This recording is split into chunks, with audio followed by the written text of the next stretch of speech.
Welcome friends. Mahanadi இன்னைக்கு எபிசோட்ல பார்த்தோம் அப்படின்னா விஜய் மேல காவேரி ரொம்ப கடுப்புல இருக்கிறாங்க. நிவினை பத்தி அவர் உன்னோட எக்ஸ் லவர், உன்னோட முன்னாள் காதலன் அப்படின்லாம் சொன்னதை நினைச்சு ரொம்ப கோவமா நின்றுட்டு இருக்கிறாங்க. விஜய்கிட்ட இந்த விஷயத்த பத்தி பேசணும் அப்படின்றதுக்காக வெயிட் பண்ணிட்டு இருக்கிறாங்க. ஆனா விஜய் தேவையில்லாம மழுப்பிட்டே இருக்கிறாரு. இன்னைக்கு நைட் ஃபுல்லா நான் தாத்தா பண்ணிட்ட பேசிட்டு இருக்க போறேன் அப்படின்லாம் சொல்லிட்டு இருக்கிறாரு. அவங்க வயசானவங்க, அவங்க தூங்கட்டும் அப்படின்னு சொல்லிட்டு இருக்கிறாங்க காவேரி. காவேரியுமே வெயிட் பண்ணி பாக்குறாங்க. ஒரு கட்டத்துல அவங்களுக்கு பொறுமையே போயிருது. ஆபீஸ் பத்தின முக்கியமான விஷயம் நான் உங்ககிட்ட பேசணும், உடனே வாங்க அப்படின்னு விஜய கையோடு கூப்பிட்டு போயிடுறாங்க. காவேரி விஜய்கிட்ட இனிமே நிவின் பத்தி நீங்க என்கிட்ட பேசவே கூடாது, அவர் என்னோட முன்னாள் காதலன், எக்ஸ், இப்படிலாம் ஏன் பேசுறீங்க, அவருக்கு எனக்கும் எந்த சம்பந்தமும் கிடையாது அப்படின்னு கோபப்படுறாங்க. அவர் பண்ண ஹெல்ப் உங்களுக்கு பிடிச்சிருந்துச்சுன்னா அந்த ஹெல்ப்பை வாங்கிக்கோங்க, மற்றபடி தேவையில்லாம அவரை பத்தி ஏன் என்கிட்ட பேசுறீங்க அப்படின்னு கோபப்படுறாங்க. விஜய் சொல்றாரு, நம்மளோடது டிராமா கல்யாணம், இந்த டிராமா முடிஞ்சதுக்கு அப்புறம் நீ கிளம்பி போக தானே செய்யணும், அப்ப கண்டிப்பா நிவின் உனக்காக பூங்குத்தோட காத்துட்டு இருப்பாரு அப்படின்னு சொல்றாரு. அவரை பார்த்தா உங்களுக்கு என்ன இளிச்ச வாய் மாதிரி தெரியுதா அப்படின்னு காவேரி கோபப்படுறாங்க. ஒரு வருஷம் நான் உங்க கூட சேர்ந்து இருந்துட்டு அதுக்கப்புறம் நான் அவர் கூட போனா அவர் என்ன ஏத்துப்பாரா அப்படின்னு கேக்குறாங்க காவேரி. இந்த மாதிரி நீங்க பண்ணுவீங்களா அப்படின்னு கேக்குறாங்க. இந்த 11 மாசம் கழிச்சு இந்த வீட்டை விட்டு போனதுக்கு அப்புறம் என்ன பண்ணணும்னு நான் டிசைட் பண்ணிக்கிறேன், எனக்கும் நிவினுக்கும் நீங்க சொல்லணும்ன்ற அவசியம் கிடையாது அப்படின்னு சொல்றாங்க காவேரி.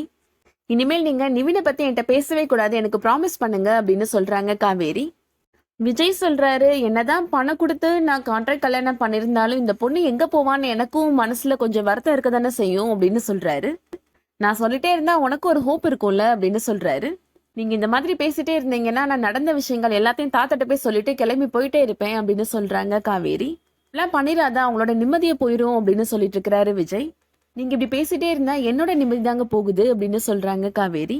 இனிமேல் நிவினை பத்தி என்கிட்ட ஒரு வார்த்தை கூட பேச மாட்டேன்னு எனக்கு ப்ராமிஸ் பண்ணி கொடுங்க அப்படின்னு கேக்குறாங்க காவேரி.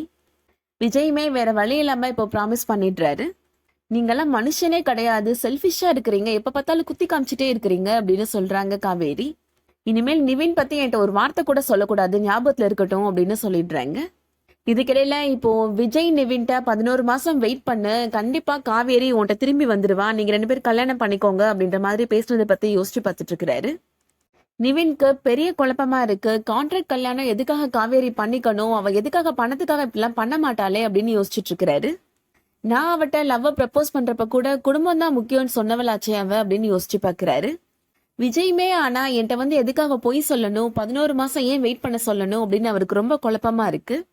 மறுநாள் காலையில குமரன் கங்காட்ட அவர் பார்த்த கனவை பத்தி சொல்லிட்டு இருக்கிறாரு. நம்ம 2 பேரும் கொடைக்கானல்ல நடந்து போயிட்டு இருக்கிறோம், அப்போ ஒரு யானை துரத்தி வந்துருச்சு, நீ ரொம்ப பயந்துட்ட, நான் உன்னை தூக்கி ஓடுனேன் அப்படின்னு சொல்லிட்டு இருக்கிறாரு. நீங்க என்ன தூக்குனீங்களா அப்படின்னு சொல்லிட்டு கங்கா சிரிச்சிட்டு இருக்கிறாங்க. அந்த டைம்ல கரெக்டா நிவினோட போன் கால் வருது குமரனுக்கு. இவ்வளவு காலையிலே யாருங்க கால் பண்றது அப்படின்னு கங்கா கேட்டுட்டு இருக்கிறாங்க. நிவின் தான் பேசுறான், நான் என்னன்னு பேசிட்டு வந்துடுறேன் அப்படின்னு சொல்லிட்டு போறாரு குமரன். நிவின் சொல்றாரு, உங்க வீட்டு பக்கத்துல இருக்கிற டீ கடையில தான் நான் நின்றுட்டு இருக்கிறேன், உங்களை உடனே பார்க்கணும், கிளம்பி வானே அப்படின்னு கூப்பிடுறாரு. அதோட இன்னைக்கான எபிசோட் முடியுது. இந்த வீடியோ பிடிச்சிருந்துச்சுன்னா லைக் பண்ணிக்கோங்க. சீரியல் அப்டேட்ஸ்க்கு நம்ம சேனலை சப்ஸ்கிரைப் பண்ணிக்கோங்க. தேங்க்ஸ் ஃபார் வாட்சிங்.